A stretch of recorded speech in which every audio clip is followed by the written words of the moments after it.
Greetings, I'm here with you in the studio, Katerina Nesterenko. Today, here's what we're talking about. A large-scale attack across Russia. Oh, look, fucking explosions.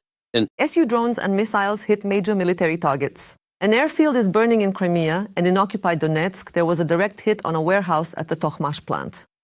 Many casualties. Kiev Avenue. Missiles. Ukrainian drones are already covering the Middle East. The first group of Ukrainian experts and military instructors is already heading to the Persian Gulf countries. To be continued, how Putin, right in front of Trump, is helping the Iranian regime while tensions are rising on NATO's borders. Poland has already extended the aviation ban. Negotiations are at a deadlock. Who will become the possible venue for a trilateral meeting? He coughed on Russian women. We'll tell you how the Kremlin dictator congratulated women on March 8th. All this and more in just a few seconds, but right now, like this video and subscribe to the Ukraine Today channel so you don't get lost on YouTube. Well then, let's get started. On the night of March 8th, around 1 in the morning, there was a powerful strike on the Kirovskoye airfield in temporarily occupied Crimea. Locals report at least 2 strong explosions. They could even be heard in Feodosia. Residents of the Kirovsky district even heard a drone, which, according to them, was flying very low. Interestingly, Putin's troops started shooting after the strike. A thick column of smoke rose above the airfield. And as reported by the General Staff, on the night of March 7th to 8th in Crimea, Ukrainian defenders struck a Panzer S-1 anti-aircraft missile and gun system and a Russian landing craft. A powerful strike also hit the Orion drone control center in the Krasnoselsky area. And in temporarily occupied Donetsk, a direct missile hit struck an ammunition warehouse at the Takhma plant. According to agents of the Atesh movement, there are many Russian military casualties. Closer, Nevsky Avenue. Missiles. In the Krasnodar region, on the night of March 8th, it was also very loud. In the city of Armavir, a series of powerful explosions thundered. Thank you. Oh, another one.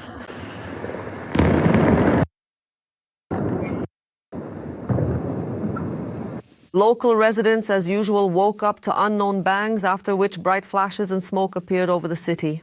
Oh! Look, explosions. So shall we go there?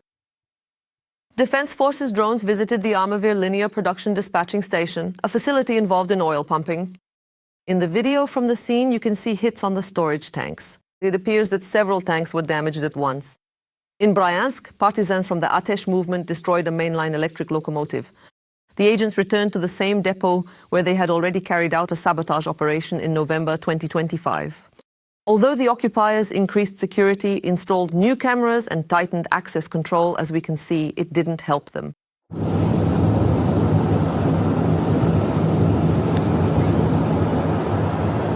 It was also a loud night in the so-called Belgorod People's Republic.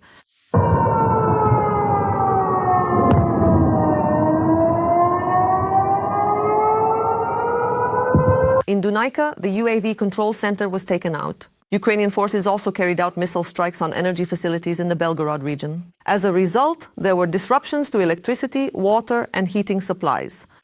We had another missile alert. And once again, no water, no electricity. Only my car has power. And a little bit in the city center. There's nothing on the hill, and it's dark in the far center too. That's how it is. Only my headlights are shining. Not even the traffic lights are on. Every holiday, there's always some kind of incident. Well, it's okay. At least we'll have a romantic evening. We'll congratulate the women by candlelight.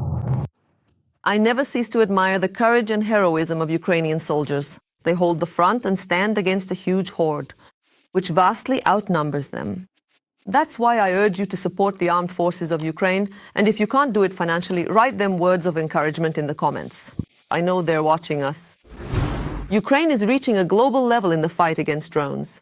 President Volodymyr Zelensky has already announced that on Monday, March 10th, the first group of Ukrainian experts and military instructors will go to the Persian Gulf countries to train them effectively. To shoot down Iranian Shahed-type kamikaze drones?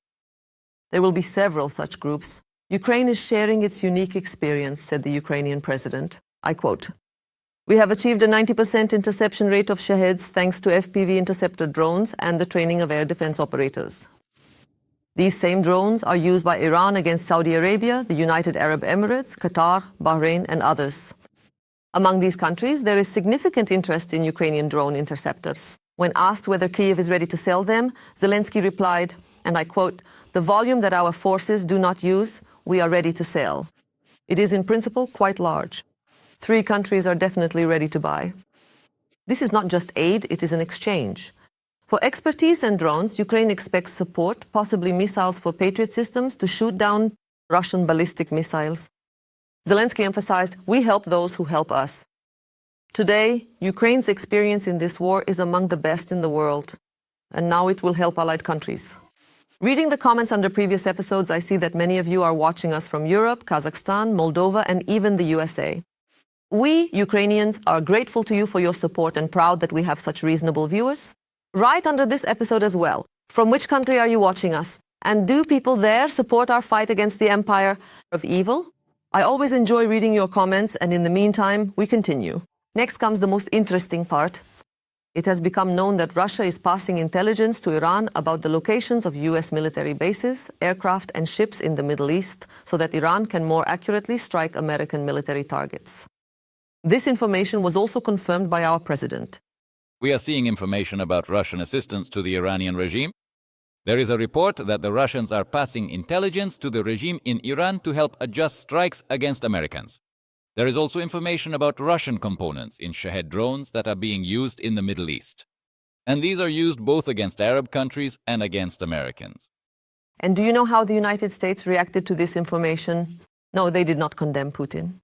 The US asked Moscow not to pass intelligence to Iran for strikes against American troops. Yes, they just went ahead and asked.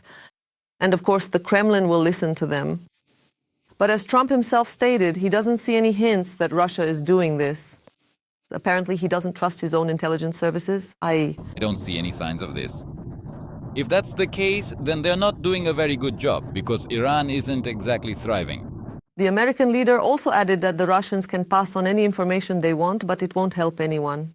The Kremlin is using the war in the Middle East as a convenient excuse to postpone or derail peace talks with Kyiv. This is the conclusion reached by analysts at the Institute for the Study of War. The negotiations have truly reached a dead end for good. Or is this just a tactical pause because of the chaos surrounding Iran? And most importantly, is Trump still willing to spend energy on Ukraine, or has his attention completely shifted to another front? Details in our report. Putin wants to use the war in the Middle East as a pretext to withdraw from peace negotiations with Ukraine. War in the Middle East. Kremlin officials criticized the United States for military operations against Iran and used the escalation of the conflict in the Middle East to create conditions to blame the US for any future developments. Failures in peace negotiations on Ukraine. In the context of negotiations, the war in Iran played into Moscow's hands, because in recent weeks the Russians have focused on sabotaging the peace process. If you remember, after Geneva, they were already preparing the ground to disrupt them. What were they doing? If you remember, they were talking about nuclear rhetoric, about how supposedly France or Britain, though they haven't fully decided yet, are planning to transfer nuclear weapons to Ukraine. Now, instead of the pseudo-historian Medinsky leading the delegation and fake stories about transferring nuclear weapons or Ukraine attempting to assassinate Putin at Valdai, Russian propagandists and officials have settled on the topic of the unreliability of negotiations with the US. And we understand that when we talk about Iran, we're also talking about Russia. They will treat us the same way now, striking Russia even harder. They say that the human spirit of Ankara has been destroyed because of the actions of the United States. The point is that in the negotiations, the Kremlin is interested exclusively in Ukraine's capitulation with the voluntary withdrawal of the armed forces of Ukraine from the territory of Donbas. Kyiv obviously will not agree to such demands from the aggressor. On the territorial issue, we are currently seeking a compromise between two extremely polarized positions. So far, we have not found it. In the end, we will have to state either we find a solution and we all end this war, or we all take responsibility for it. Responsibility to acknowledge that we have not found a solution and continue to kill each other, something we are doing quite efficiently and professionally. Meanwhile, in Washington, they continue to believe in the negotiation process. According to Donald Trump, the war with Iran has in no way affected his previous position. As for Russia and Ukraine, where does this stand on my list of priorities? Very high. I've seen a lot of hatred in my life, but I think this is at the very top of the scale. I believe it will happen. Sometimes I blame one side, sometimes I blame the other, but it stands. But it ranks high on my list. But while negotiations are on pause, the Russian Federation and Ukraine are becoming noticeable participants in the Middle Eastern war. Moscow provides military and political support to the Iranian regime. They support us politically and in other matters. Military cooperation between Iran and Russia is no secret. You know, we've worked with each other before, and this continues and will continue, I hope. In turn, Kyiv, according to Volodymyr Zelensky, will provide support to the US and their Middle Eastern allies who are suffering from attacks by Iranian drones. When Ukraine communicates with the countries of the Persian Gulf, when the United States of America and personally Trump ask Ukraine to share technologies that without a doubt Ukraine now possesses, some of the best and most relevant in the world. But this is a positive signal that can definitely be used to strengthen their negotiating position. As a result, Turkey and Azerbaijan are strengthening coordination amid escalating tensions in the Middle East and the conflict surrounding Iran. Ankara is considering deploying F-16 fighter jets in Cyprus to enhance security in the region. The Turkish Ministry of Defense stated that the army is ready for any possible developments. Meanwhile, tensions are also rising in the South Caucasus. For the first time, Iran attacked an airport in the Azerbaijani region with drones. Nakhchivan? Baku called this an act of terrorism and put its troops on high alert. Direct involvement of Azerbaijan in the war is still considered unlikely for now. However, such a scenario is possible if Iran continues to strike the country's territory or if a large military coalition against Tehran is formed in the region. At the same time, a potential conflict poses serious risks for Baku, from missile strikes on oil and gas infrastructure to possible destabilization within the country. Moreover, the expansion of the war could benefit Russia, which is interested in weakening Azerbaijan's influence in the South Caucasus. Russia is expanding its military units on the border with NATO in order to use them as bases in the event of a conflict with the alliance. This is stated in the annual report of Lithuanian intelligence. At the same time, Estonian intelligence knows that Russia does not plan to attack NATO this year. More details to follow. We will talk about what is happening right now on the border with NATO, as well as when and under what conditions the Kremlin might still decide to launch an attack. Russia is deploying its troops right on the border with NATO. Lithuanian intelligence services are sounding the alarm after the end of the war in Ukraine. If sanctions are lifted, the Kremlin could start a large-scale military conflict with the alliance in as little as 6 years. Russia is expanding its military units on the border with NATO, gaining combat experience in Ukraine, and may use them as bases in the event of a conflict with NATO. After the war, Lithuanian intelligence stated in its annual security threat assessment on Friday, according to the assessment of Lithuanian intelligence based on military experience in Ukraine, Moscow will create an army that is 30 or even 50% larger than before 2022, and much more modern. Restoring strategic reserves of weapons and ammunition, new divisions along NATO's borders. All of this is already happening. This time, ultimately, it is all fundamentally about the same thing, that Europe should be on edge and fearful, afraid that the war could reach their own borders, and therefore should make some concessions. In reality, the pressure is on Ukraine so that Russia can devour Ukraine and calm down, at least for a while. Well, that's the illusion. If not, then we can repeat it at any moment. And if for now Russia is, so to speak, testing the waters to understand where NATO's red lines are, then the question of whether the Kremlin will attack, and if so, when and under what conditions, remains relevant. Estonian intelligence. Russia will not attack NATO countries this year. According to intelligence assessments, if sanctions are lifted, Russia will be ready for a large-scale military conflict with NATO in 6 years. But here it is important to consider another very significant aspect. When it comes to the Kremlin, ordinary logic does not apply. Putin doesn't necessarily need logical calculations in order to attack. Because I remember very well, again, going back to the full-scale war, everyone was saying it was illogical, there weren't enough forces. It's not now, it will happen later. To launch a full-scale offensive, you need these kinds of forces, this many, this much, like this, and they weren't there. But Putin went ahead anyway. That's why when our European colleagues try to judge what's logical or illogical, that should be dismissed right away. Putin's logic is different. It is worth noting that political forecasts regarding a possible NATO attack and military predictions on the same subject are actually quite different. These are somewhat different forecasts.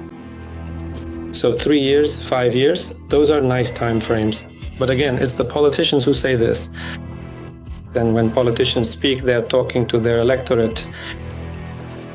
Don't worry, we still have 3 years, we'll get ready. We still have 5 years, we'll get ready. There are also some phrases that really annoy me. There are still a few countries between us. But let's remember World War II, when politicians also thought there were some countries between them, but those countries surrendered at some point. Where's the guarantee that some country won't say, well, okay, that's it, we surrender. We don't want to end up like Ukraine. Please don't kill us, we surrender. Could that happen? It could. The Kremlin won't stop at Ukraine. It won't stop at the Baltic countries. This is an empire that will never have enough. And this empire will only stop when it gets punched in the teeth. A politician must say this. Of course, it's a shot in the foot, but it's also a shot at a future enemy. Yes, there will be war. Yes, we will prepare. But that's something Ukraine didn't do either, which is why things turned out the way they did. A politician who scares the electorate is unpopular. Unpopular, because who is going to vote for war? That's why if Europe doesn't explain to its citizens that what is happening in Ukraine is your war, if you don't want to fight, then help. But don't complain that something is being taken away from you. Because each of us would have paid a very large sum not to live through war. We would have raised any amount, taken out a loan, done whatever it took, just not this. But we didn't have a choice. I mean, we don't have one. We're already in this.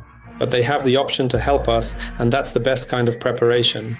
A fragmented Russian Federation, Putin punished, reparations, all the rest. It's an example for everyone. You can't act like this. That's what readiness looks like, in my opinion. But that's a Ukraine-centered view. I'm not sure everyone in Europe supports all of this. And today, Europe has a choice to do everything so that in the future they don't have to face Russian tanks at home, or to wait until the Kremlin regains strength, prepares, and attacks. Tensions are rising on the Belarus-Poland border. Poland has extended the ban on flights for civil aviation and drones in the border zone with Belarus and Ukraine from March 10th to June 9th, 2026. Officially, this is due to national security, the threat of drones, sabotage, and hybrid attacks. The Polish Ministry of Defense explains this as the need to protect the airspace from unauthorized objects.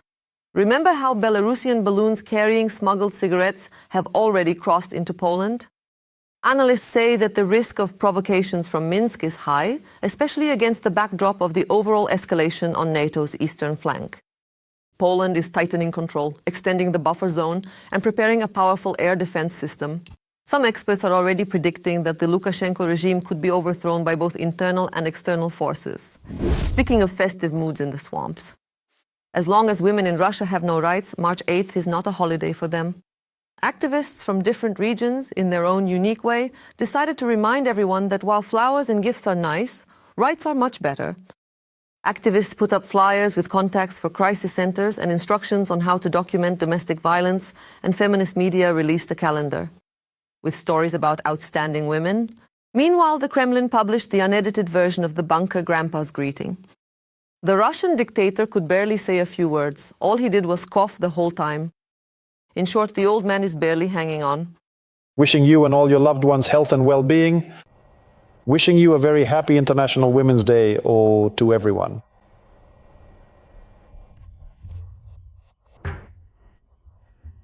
Let me say it again, because He came. Please feel free to go right ahead.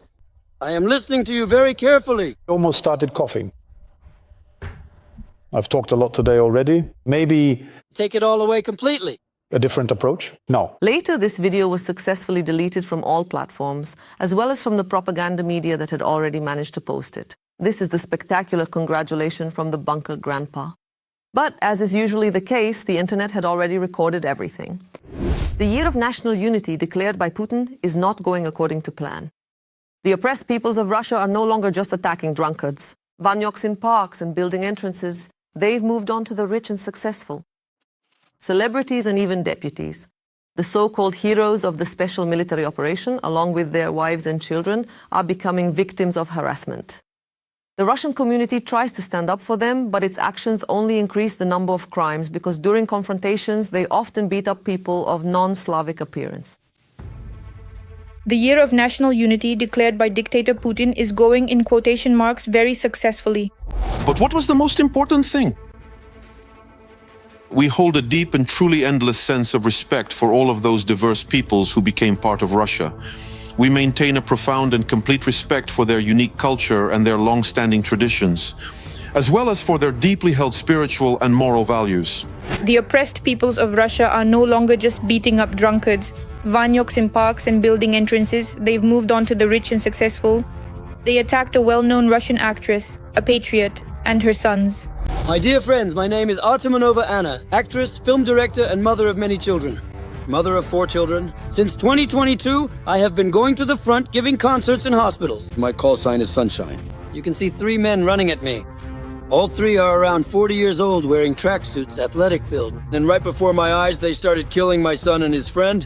They beat them brutally and relentlessly on the head and kidneys, showing no mercy whatsoever during the assault. The young girls were subjected to an incredibly long and agonizing ordeal that seemed to never end as the attackers continued their violent actions without any sign of stopping. This horrific experience left them with deep physical and emotional scars that would take a very long time to heal as they struggled to comprehend the sheer level of cruelty they had just endured at the hands of their captors during that dark and terrifying moment. Since '85. I'm scared that you live here.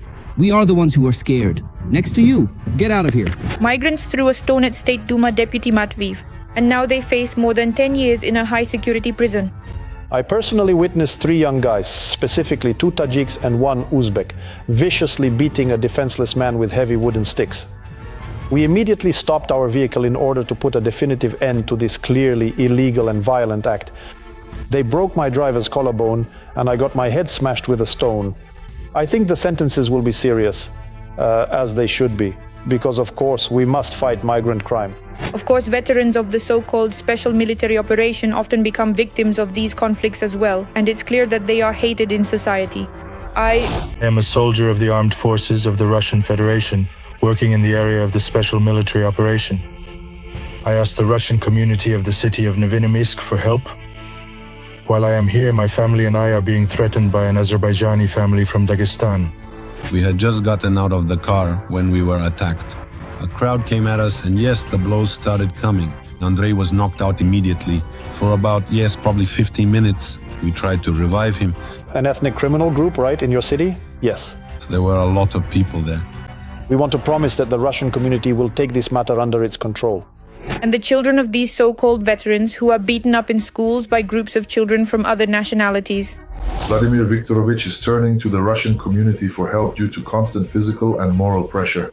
With the involvement of all upper grades, mostly from Central Asia, as well as due to the lack of response from officials. In many schools, not only in the UK, the situation has developed in such a way that somewhere, Russian children are being discriminated against. If their lives matter to you, if you want to live in Russia, should we talk about it?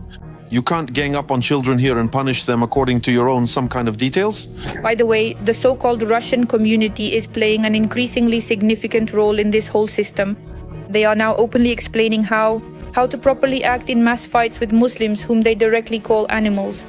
Deputy Delyagin approves of this approach. He even stated that it is necessary to ban giving apartments to Muslims because of their depraved values. I will send my inquiry, including a request to check the allocation of housing in general to hard-working compatriots who tirelessly and culturally enrich us with their traditional values. Because polygamy, just like the rape of children, is, from a certain point of view, this is also a traditional value. Community members even allow themselves to humiliate Russian celebrities if they behave in an unpatriotic way. Community members... I'm feeling a little bit intoxicated right now. Oh, I'm really exhausted.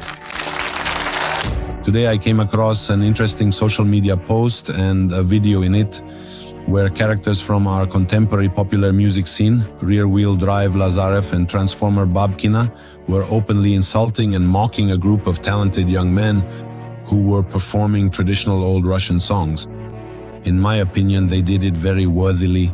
This ensemble not only remembers the songs of our ancestors themselves, but also helps us not to forget them. But these, as I said, negligent, wayward characters do everything they can to hinder this.